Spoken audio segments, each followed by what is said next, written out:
केंद्रीय आणि राज्य सरकारी कर्मचाऱ्यांसह लाखो निवृत्ती वेतनधारकांच्या नजरा आता नव्या वेतन आयोगाच्या बदलांकडे लागल्या आहेत. पण या 8व्या वेतन आयोगात नक्की काय ट्विस्ट आहे आणि निवृत्ती वेतनधारकांच्या 8 प्रमुख मागण्या कोणत्या आहेत?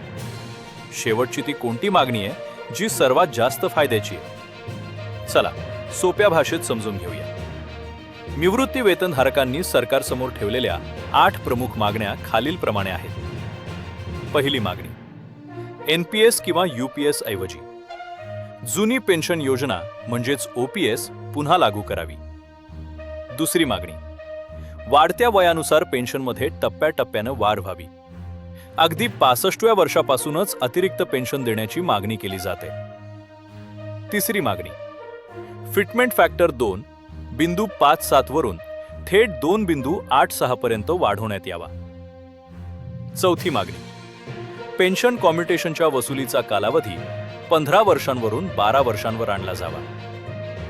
पाचवी मागणी, पेन्शन आणि वेतनाचे गणित ठरवताना कुटुंबाची व्याख्या 3 सदस्यांऐवजी वृद्ध आईवडिलांना धरून 5 सदस्यांची करावी.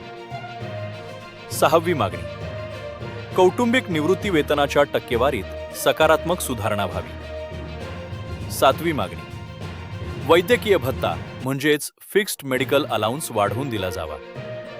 आणि आठवी मागणी, किमान मूळ पेन्शन सध्याच्या 9,000 रुपयांवरून थेट 20 ते 25,000 रुपयांपर्यंत वाढवावे. या मागण्यांसोबतच वेतन रचनेतही मोठे बदल होण्याची शक्यता आहे.